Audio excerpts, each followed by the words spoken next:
Hi, Donna. Good to see you. It is great to see you. It's been so long. Well, it was. How was your trip? I first went to Savannah and then I went to Arizona. So traveling for speaking engagements is Oh man, fun. that's both coast to coast. Good for you.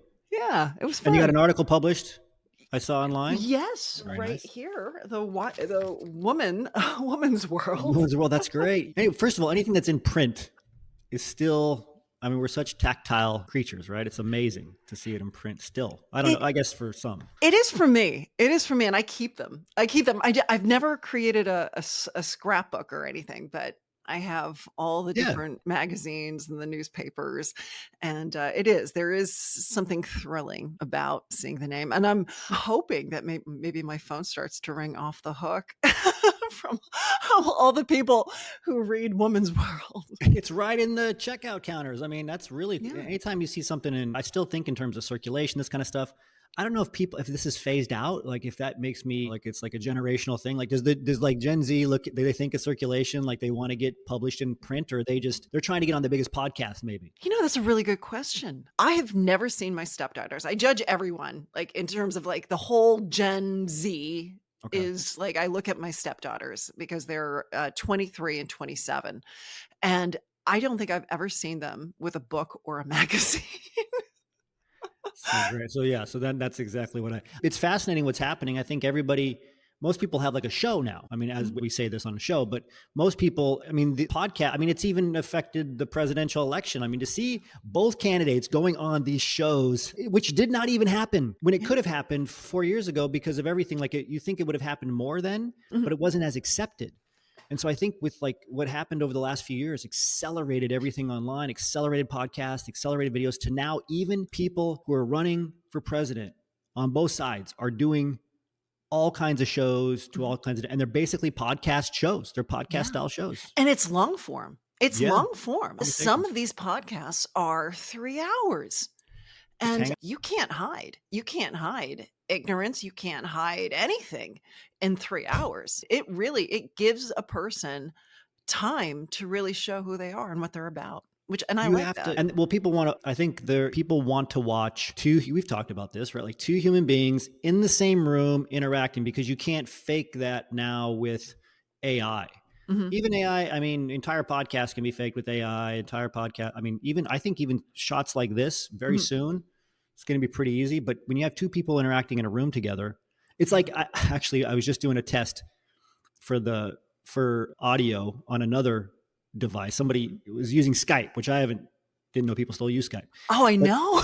And then Skype was like it for so long. I guess Microsoft's still holding it up. But they said, "Is your background real?" Like, so Yeah. people automatically just assume things are fake. Like Mhm. this is just going to keep happening more and more. So again, I think there's the real power right now is people in a room together, and that's why a lot of these shows will have 3, 4 people in a room together. Yeah. They're sitting in chairs because you can't. It Mhm. elevates them. It Oh, it elevates the does. brand or whatever you want to call it, right? It kind of goes to what you've always said, which is the more effort you put into something, Right. people see that. And the easier it is, the more people can do it. So you have to keep elevating and going a little further and to put people into a room, and do a podcast or show that way. Yeah, it makes sense. It is harder to do. Russell Brunson calls it a dramatic demonstration. Like if you can do like something dramatic, because like you have to always kind of try to separate yourself from the starter crowd, the passive crowd. Yeah. Anybody can get on and run. I mean, remember when having a blog was a big deal? Like if you posted consistently on a blog every week, even like Mhm. you were ahead of the curve. Now, I mean, especially with AI, whatever, everybody can post a blog. Anybody can get on short form content, right? But to have that long form content takes real effort, a real amount of time, and flying people out. Just that alone will separate you from 99% of the people that have a podcast where they're just talking on their own. And It's I, the consistency. It's the consistency. It's the effort. I think a lot of people, they come out the gate, like, "Oh, I'm gonna do a podcast. How hard can it be?" right.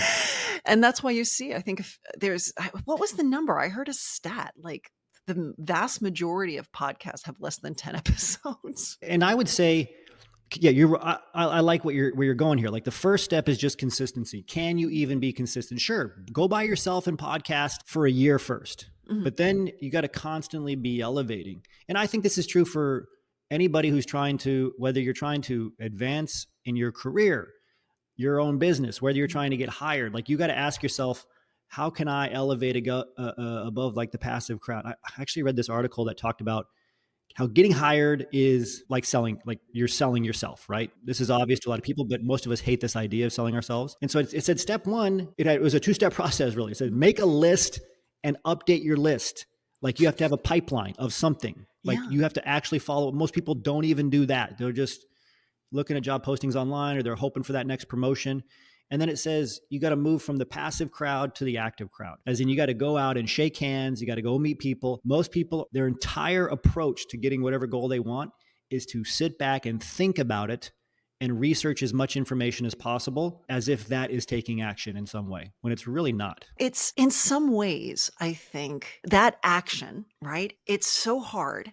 And but once you do it, then you start to risk the rejection. And that's also that place where you're uncomfortable. You're most uncomfortable. You feel safer researching because you feel like you're active. Sure. I think for people, they need that push. Right? It's like you've got it. But we both know as soon as you start to, you raise that vibration, you start to get active, Yeah. things happen. Is it magical? Maybe it is. Maybe it isn't. I don't know. But things just naturally start to happen. But you have to get out there. You have to. People congregate for a reason. I mean, and they always will. They're always, it's biological. Like you can't get rid of the biological trust factor. The one study that I used to quote on it all the time, it's kind of ridiculous. It's like if you meet somebody online, like they had some sort of measure for trust, right? This was like some behavioral psychology study. And the trust factor was like at 10%. Mhm. Right? Well over 70% if you meet them in person. It's gigantic. And that was being kind. In most cases, it was up to like a 70 or 80% increase in trust just from meeting a person. And that's why so many people will meet somebody 3 years ago, and that's the person that ends up giving them maybe a referral for a new job or for the promotion or the opportunity, versus everyone that they meet online and they have all these nice topical conversations with. Yeah. I think it's going to get even more. I think we're going to find that one-on-one in real life becoming so much more instrumental and so much more important because of everything that you said earlier, which was, is that a real background? Is this person real? Is this fake? Is that a filter? How authentic are they? We don't know anymore. We really don't know. I think we're going to see a hyper localization take place where we want to do business with people that we know, we've met, and we trust. Because what can you trust nowadays? You look around and it's hard. It's hard. It's true. It's like two different games. I mean, you have people, I would argue that maybe you have to play both games. Maybe you have to play the LinkedIn or the TikTok or whatever game of figuring out that, but then you have to back it up. It's it's all like a funnel, right? Mhm. You can get people's attention that way, but are you going to sustain it? Not unless you have that 3-hour conversation with real human beings, not unless you meet them in person. So true. Good stuff. Good to see you, Donna. All right, Thank I'll you. talk to you later. Bye-bye. Hey, short and